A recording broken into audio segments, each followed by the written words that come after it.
చంద్రబాబు గారు ఆలోచన చేసుకోవాలి.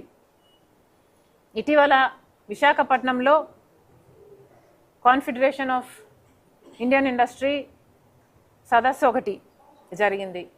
దాంట్లో వచ్చిన పెట్టుబడులు చూస్తే మొత్తం 13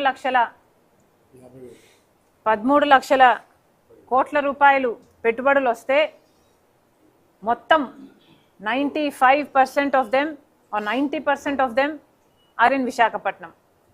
కేవలం 50,000 కోట్ల రూపాయలు మాత్రమే అమరావతికి ఇంట్రెస్ట్ చూపారు.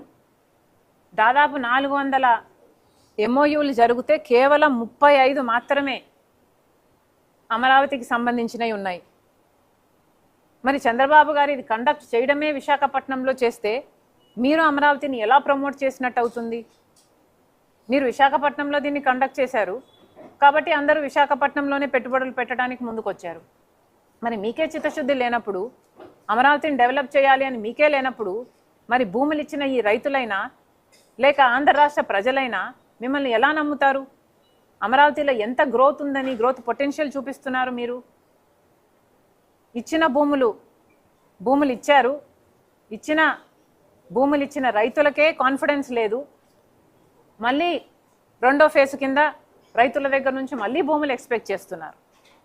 వాళ్ళకి ఏమాత్రం భరోసా కలిగించకుండానే 54,000 ఎకరాలలో ఫస్ట్ ఫేజ్లో 34,000 ఎకరాలు ఇచ్చిన రైతులకే ఇంతవరకు దిక్కులేదు. రిటర్నబుల్ ప్లాట్లు ఇంతవరకు వాళ్ళ చేతులలో పెట్టలేదు. ఆన్లైన్లో ఉన్నాయంటున్నారు, రిజిస్ట్రేషన్ అయిందంటున్నారు, పేపర్లో ఉందంటున్నారు. కానీ చాలామంది రైతులకి కనీసం వాళ్ళ భూములు ఎక్కడున్నాయో కూడా మాకు తెలియదు అంటున్నారు. ఇది ఎక్కడి న్యాయం అని అడుగుతున్నాం.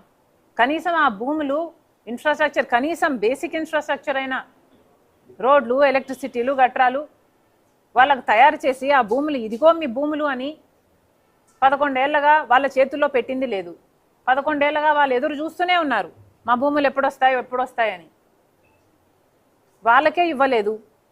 ఇక సెకండ్ ఫేజ్లో ఇప్పుడు మళ్ళీ భూములు సేకరించడానికి మీరు రెడీ అయ్యారు అంటే ఈ రైతులకు భరోసా ఎక్కడి నుంచి కల్పిస్తారు మీరు? ఏ కాన్ఫిడెన్స్తో మీకు మళ్ళీ రైతులు భూములు ఇవ్వాలి? మీరు ఫస్ట్ ఫేజ్లో సేకరించిన భూముల్లో డెవలప్మెంట్ జరిగితే ఆ డెవలప్మెంట్ను చూసి మా భూములకు మంచి రేట్ వస్తుంది అని రైతులు అనుకోవడం తప్ప, ఆ బెనిఫిట్ వాళ్ళు కలగడం తప్ప, అదేది వాళ్ళు ఆశించకూడదు అన్నట్టుగా ఫస్ట్ ఫేజే మీరు డెవలప్ చేయక, ఫస్ట్ ఫేజ్లోనే రైతులకు మీరు కాన్ఫిడెన్స్ ఇయ్యక, సెకండ్ ఫేజ్లో రైతులకు దగ్గర నుంచి కూడా మీరు భూమి లాక్కోవడం అంటే ఇది దుర్మార్గంగా మీకు అనిపించటం లేదా? నిజానికి మన రాజధాని విభజన చట్టంలో ఒక భాగం. మనకు రాజధాని కట్టాలి అన్నది కేంద్రం మనకిచ్చిన వాగ్దానం.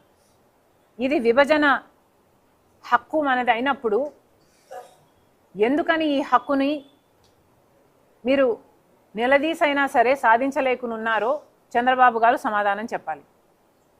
విభజన హక్కు రాజధాని అయినప్పుడు 1,00,000 కోట్లైనా 2 లక్షల కోట్లైనా ఇది కేంద్రం బాధ్యత కదా, కేంద్రం కట్టాలి కదా, కేంద్రం ఇవ్వాలి కదా. మరి మోడీ గారు ఏం చేశారు? 10 సంవత్సరాల కింద చెప్పారు, చెంబుడు నీళ్లు తెచ్చారు, తట్టడు మట్టి తెచ్చారు, శంకుస్థాపన చేశారు. 10 ఏళ్ల క్రితం మన ముఖాన మట్టి కొట్టిపోయారు. ఆ తర్వాత 10 సంవత్సరాలలో కేవలం 1,500 కోట్ల రూపాయలు మాత్రమే ఇచ్చారు. కానీ మాటలేమో మోడీ గారు ఢిల్లీని తలపించే రాజధాని కడతానని చెప్పారు. అసలు రాజధాని కట్టాల్సిన బాధ్యత, భారం నాది అన్నారు. మరి మాటలేమో కోటలు దాటుతాయి, కానీ చేతలేమో గడప కూడా దాటం. పైసా ఇవ్వడానికి మీకు మనసు రాదు. నిన్న కేంద్ర మంత్రి గారు వచ్చారు, ఒక సభ పెట్టారు. 25 బ్యాంకులు ఒకేసారి శంకుస్థాపన చేశారు. ఇక ఇన్సూరెన్స్ కంపెనీలు వాటెవర్ చేసుకుని పోయారు. ఒకరిని ఒకరు పొగుడుకోవడానికే ఆ సభ అంతా సరిపోయింది. వాళ్ళు శాలువాలు వేసుకోవడము, ఒకరికొకరు వాళ్ళు దండలు వేసుకోవడము, ఇదే సభ అంతా ఇదే జరిగింది. ఫైనాన్స్ మినిస్టర్గా మన రాష్ట్రానికి వచ్చారే, కనీసం మనకు రాజధాని విషయంలోనైనా సహాయం చేస్తాము అని ఒక్క మాట అయినా చెప్పగలిగారా? మరి దేనికి పొగిడారు? మనకు ప్రత్యేక హోదా ఇస్తున్నారని పొగుడుతున్నారా? లేక పోలవరం ఎత్తు 45 మీటర్లకు కాకుండా 41 మీటర్లకే కుదించినందుకు పొగుడుతున్నారా? విశాఖపట్నం స్టీల్స్లో మన క్యాప్టివ్ మైన్స్ ఇవ్వకుండా దాని నష్టాల పాలు చేస్తున్నందుకు పొగుడుతున్నారా? లేక అమరావతికి కట్టియాల్సిన బాధ్యత వాళ్ళదైనప్పుడు నిధులు ఇవ్వకుండా అప్పులు మాత్రమే ఇస్తున్నందుకు పొగుడుతున్నారా? దేనికి పొగుడుతున్నారు? కూటమి వాళ్ళు ఆలోచన చేసుకోవాలి. అసలు మనకి ఏం అవసరం అండి అప్పులు? ఇప్పుడు చంద్రబాబు గారు చెప్తున్న మాట ప్రకారం అయితే 54,000 ఎకరాలకు గాను 91,000 కోట్ల రూపాయలు దాన్ని డెవలప్ చేయడానికి ఖర్చు అవుతుంది అంటున్నారు. ఇంకొక 44,000 ఎకరాలు సెకండ్ ఫేజ్లో సేకరిస్తే దానికి ఇంకొక 1,00,000 కోట్ల రూపాయలు ఖర్చు అవుతుంది. అంటే మొత్తానికి 2,00,000 కోట్ల రూపాయలు ఖర్చు అవుతుంది. ఈ ఫస్ట్ ఫేజ్ తీసుకున్న 91,000 కోట్ల రూపాయలను తీసుకున్న ఈ ఫస్ట్ ఫేజ్లో వీళ్ళు ఇప్పటి వరకు తీసుకున్న రుణాలు 26,000 కోట్ల రూపాయలు అయితే రుణాలు శాంక్షన్ అయినాయి అదనంగా ఇంకొక 32,000 కోట్ల రూపాయలు, అంటే దాదాపు 60,000 కోట్ల రూపాయలు రుణాలు తీసుకోవడానికి రెడీగా ఉన్నారు. ఆ రుణాలు వస్తున్నాయి. ఈ 60,000 కోట్ల రూపాయలు కాకుండా ఫస్ట్ ఫేజ్ డెవలప్ చేసుకోవాలన్నా ఇంకొక 30,000 కోట్ల రూపాయలు అదనంగా అప్పు తెచ్చుకోవాలి.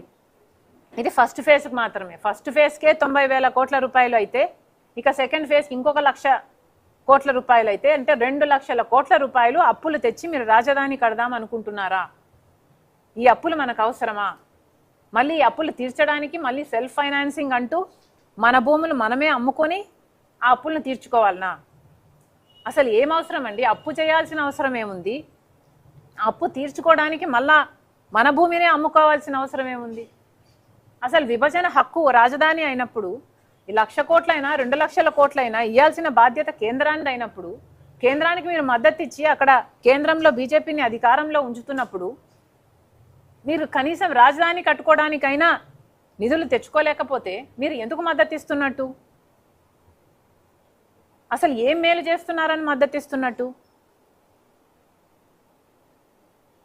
రాత్రి పడ్డ గోయిలోనే మళ్ళీ చంద్రబాబు గారు పగలు కూడా పడుతున్నారు.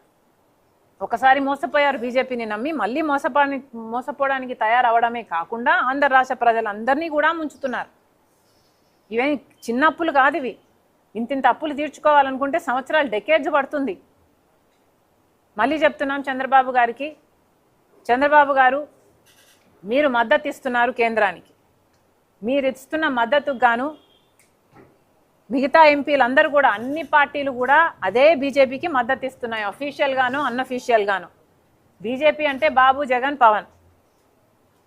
ఎట్లా చూసుకున్నా కూడా మొత్తం ఆంధ్ర రాష్ట్రం 25 లోక్సభ, 11 మంది రాజ్యసభ, మొత్తం అందరూ బీజేపీకే మద్దతు ఇస్తున్నారు. అందుకైనా సరే కనీసం రాజధాని పోలవరం కట్టుకోవడానికైనా పూర్తి స్థాయిలో పూర్తి మద్దతు తెచ్చుకోవాల్సిన బాధ్యత చంద్రబాబు గారి మీద ఉంది. మద్దతు ఇస్తున్న అన్ని పార్టీల మీద కూడా ఉంది. కనీసం అది కూడా మీరు సాధించలేదంటే మీరు చేస్తున్నది కేవలం స్వార్థ రాజకీయాలే. మళ్ళీ చెప్తున్నాం, మళ్ళీ రెండో విడత ఈ భూసేకరణకు కాంగ్రెస్ పార్టీ పూర్తిగా వ్యతిరేకం. మొదటిసారి సేకరించిన భూముల్లోనే మీరు అభివృద్ధి ఇంతవరకు